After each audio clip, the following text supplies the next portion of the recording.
حضرت خباب بن الارت رضی اللہ تعالیٰ عنہ کا واقعہ، ان کی تکالیف اور مصائب پر صبر۔ بسم اللہ الرحمن الرحیم۔ السلام علیکم ورحمۃ اللہ وبرکاتہ۔ ویڈیو دیکھنے سے پہلے ایک بار درود شریف پڑھ لیجیے۔ اللہم صلی علی محمد النبی الامی وعلی آلہ وسلم تسلیما۔ اور اس کا ثواب حضرت خباب رضی اللہ تعالیٰ عنہ کو ہدیہ کر دیجیے۔ اللہ پاک ہمیں ان کی فیوز و برکات سے نوازے اور ان کے درجات بلند فرمائے، آمین۔ بسم اللہ الرحمن الرحیم۔ السلام علیکم ورحمۃ اللہ وبرکاتہ۔ حضرت خباب بن الارت رضی اللہ تعالیٰ عنہ کی تکالیف اور مصائب۔ حضرت خباب رضی اللہ تعالیٰ عنہ بھی انہی مبارک ہستیوں میں ہے جنہوں نے امتحان کے لیے اپنے آپ کو پیش کیا تھا اور اللہ جل شانہ کے راستے میں سخت سے سخت تکلیفیں برداشت کی۔ شروع ہی میں 5-6 آدمیوں کے بعد مسلمان ہو گئے تھے، اس لیے بہت زمانے تک تکلیفیں اٹھائی۔ لوہے کی زرہ پہنا کر ان کو دھوپ میں ڈال دیا جاتا تھا، جس سے گرمی اور تپش کی وجہ سے پسینوں پر پسینے بہتے رہتے تھے۔ اکثر اوقات بالکل سیدھا گرم ریت پر لٹا دیا جاتا تھا، جس کی وجہ سے کمر کا گوشت تک گل کر گر گیا تھا۔ یہ ایک عورت کے غلام تھے۔ اس کو خبر پہنچی کہ یہ حضور اقدس صلی اللہ علیہ وسلم سے ملتے ہیں، تو اس کی سزا میں لوہے کو گرم کر کے ان کے سر کو اس سے داغ دیتی تھی۔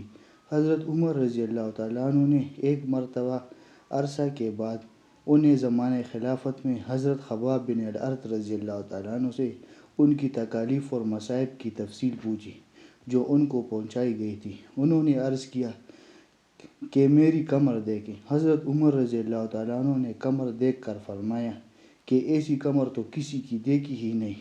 انہوں نے عرض کیا کہ مجھے آگ کے انگاروں پر ڈال کر گھسیٹا گیا، میری کمر کی چربی اور خون سے وہ آگ بجھی۔ ان حالات کے باوجود جب اسلام کو ترقی ہوئی اور فتوحات کا دروازہ کھلا تو اس پر رویا کرتے تھے کہ خدا نخواستہ ہماری تکالیف کا بدلہ کہیں دنیا ہی میں تو نہیں مل گیا۔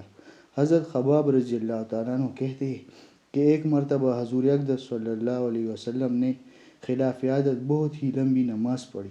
صحابہ رضوان اللہ اجمعین نے اس کے متعلق عرض کیا تو حضور علیہ الصلوۃ والسلام نے مبارک ارشاد فرمایا کہ یہ رغبت و ڈر کی نماز تھی۔ میں نے اس میں اللہ جل شانہ سے 3 دعائیں کی تھی، 2 ان میں سے قبول ہوئی اور ایک کو انکار فرما دیا۔ میں نے یہ دعا کی کہ میری ساری امت قحط سے ہلاک نہ ہو جائے، یہ قبول ہو گئی۔ دوسری یہ دعا کی کہ ان پر کوئی ایسا دشمن مسلط نہ ہو جو ان کو بالکل مٹا دے، یہ بھی قبول ہو گئی۔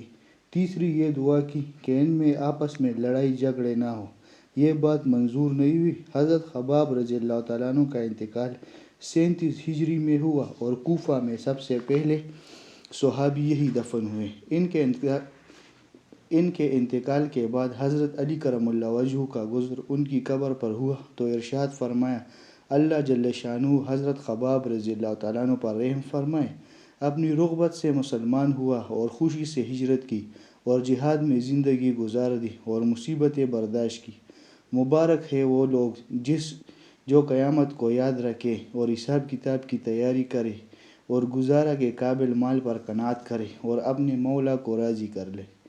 فائدہ میں لکھتے ہیں، حقیقت میں مولا کو راضی کرا لینا انہی لوگوں کا حصہ تھا کہ ان کی زندگی کا ہر کام مولا ہی کی رضا کے واسطے تھا۔ اللہ پاک ہمیں ان باتوں پر عمل کرنے کی، ان کی صحیح اطاعت کرنے کی اور ان کی روح اور ان واقعات کی اصل مقصد عطا فرمائے۔ وآخر دعوانا الحمد للہ رب العالمین۔ سبحان ربک رب العزۃ عما یصفون وسلام علی المرسلین والحمد للہ رب العالمین۔